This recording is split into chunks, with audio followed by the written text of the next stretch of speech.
Good morning. Coming up this morning on DC News Now, people in Gaza ordered to flee, fearing Israel will launch a ground attack aimed at Hamas. What local leaders are doing to keep you safe after the former Hamas leader is calling for a day of rage. Plus, backing out, Republican nominee Steve Scalise removes himself from the race to be the next House Speaker, why he chose to step aside and what this means for Congress.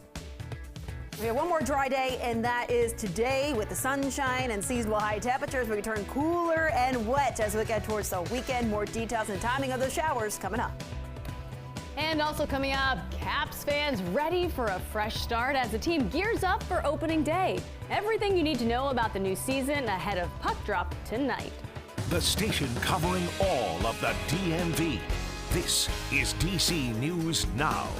Good morning. It is 7 o'clock right now on a Friday morning. Is it windy out there?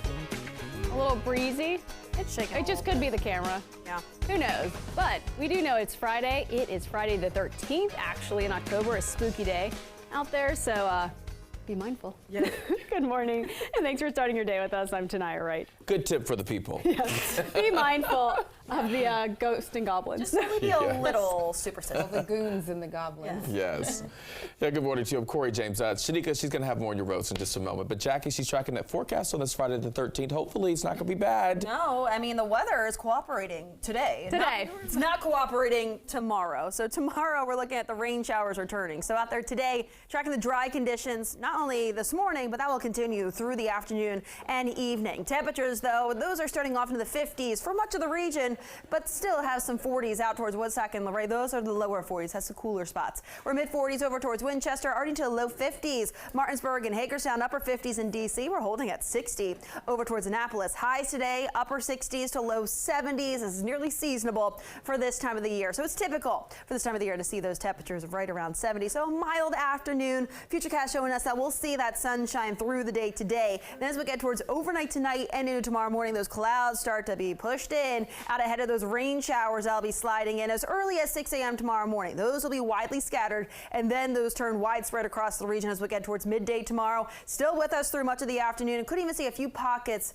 of some steady to heavy rain, and a few rumbles of thunder cannot be ruled out for your Saturday as well. We should start to notice some drier conditions, though, on Sunday. However, a few showers could linger in the morning, but I'll have more details and timing and how much rain you can expect coming up. But Shanika's back with the all-important look at those roadways. What's the very latest? All right, Jackie, a little trivia. What's a goon to a goblin? Is it Shakespeare or Lil Wayne? I sense that you are making fun of me. Well, you know what? That was Corey's idea. Not mine.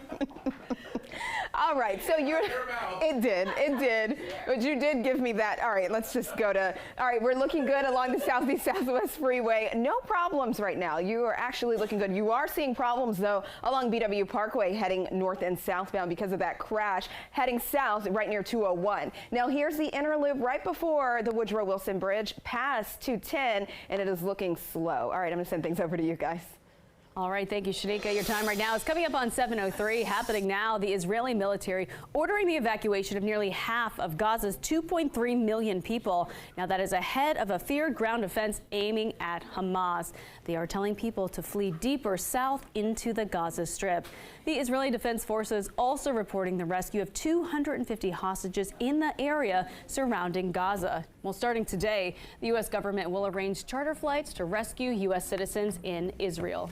And police departments and first responders across the country, they are on high alert today as a former Hamas leader is calling for a day of protests from supporters. The militant group is calling it the Day of Rage. DC News Now's Lex Morris is live on U Street this morning outside of the Franklin D. Reeves Community Center. And Lex, what can the community expect to see from local law enforcement?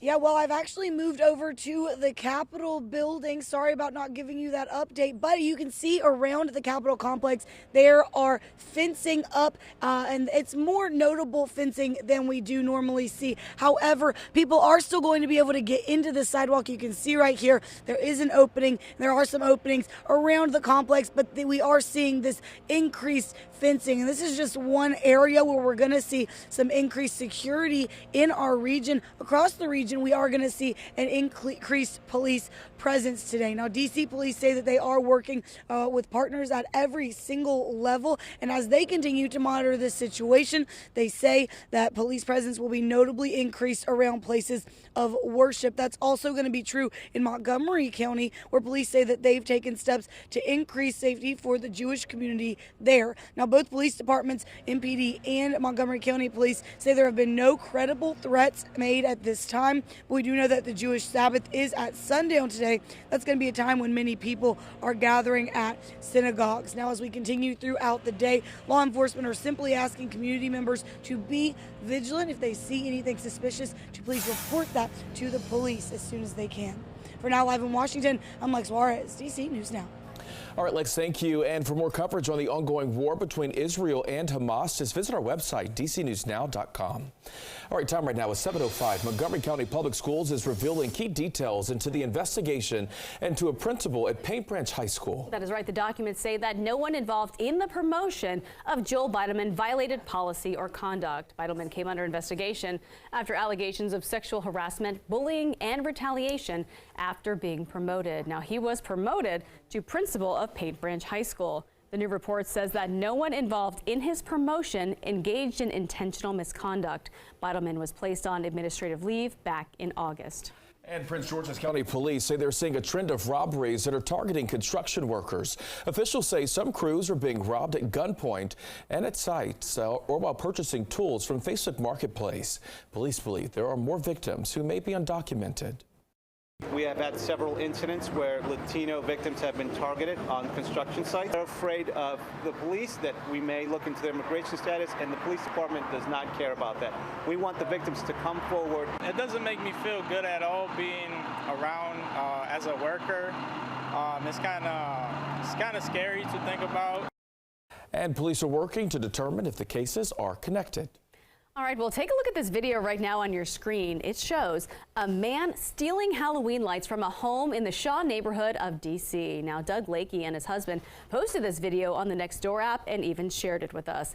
They say the thief unwound, you can see him right here, all of the lights on their porch. Lakey says he did not notice the lights were actually gone until someone rang his doorbell.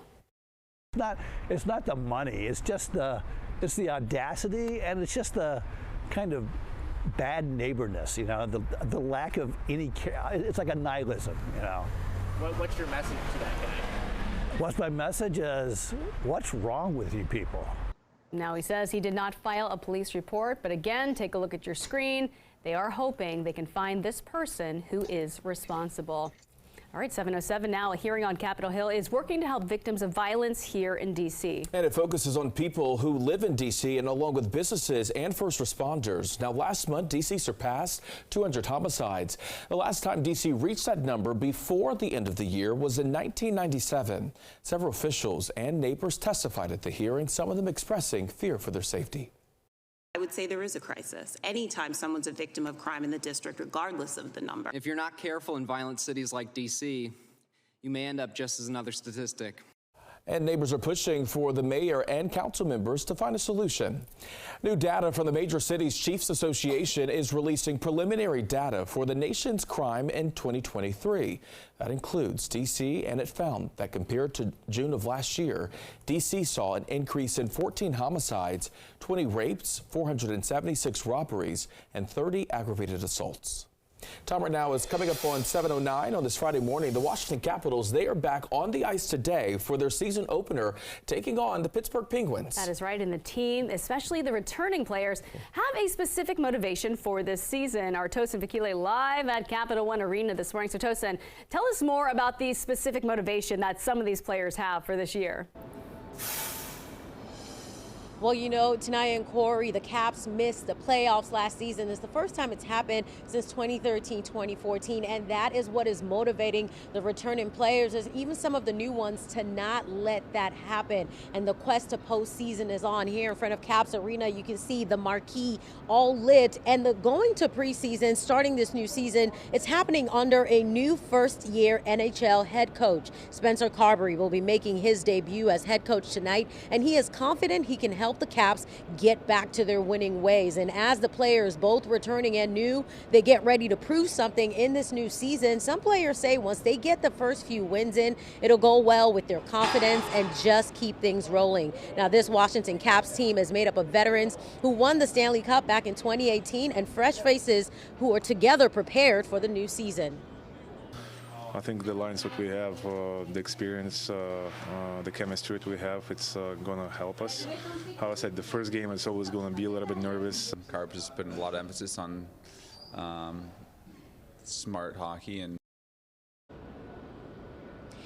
they also say the new coach reminded them of the culture they had around here in their first meeting with him. This morning, I spoke to a Caps fan who was out here ready for the new season as well. Hear what he had to say. We've got some good players coming up, some new acquisitions. The coach is, I think he's going to make a difference in some of the action, some of the puck movement, which is going to open up the ice a little bit, and it'll be a fun season to watch. All right, and back here live, you see F Street already buzzing. Police closed off the street. You can see the cops on both ends. They have cones out. F Street is blocked off right now, even though the game is not till later. And here's why. They're going to put up a red carpet here. That team is going to walk the red carpet at about 4 o'clock. They're going to greet fans, sign autographs. There'll also be other festivities happening here on F Street, including a street hockey rink. And all fans who show up for tonight's game will get a 23-24 schedule magnet and light kids. And I can tell you those players are ready to prove a point, make a difference once that puck hits the ice starting tonight, and that'll be at 7:30. But for now, we are live by the Capital One Arena. I'm Tosa Fakile for DC News Now. Go Caps. Go Caps. Well, also go Spirit. The Washington Spirit gearing up for their final game of the season and celebrating Fan Appreciation Night at the same time. The Spirit will offer new merchandise, free hats, and $2 pre-match beers as they hope to get about 15,000 fans into Audi Field. The game has a huge impact on the playoff race as well. The Spirit clinched their spot with a win, but risks falling out of the running with a loss or a draw. The match kicks off Sunday at 5. Tickets start at $15.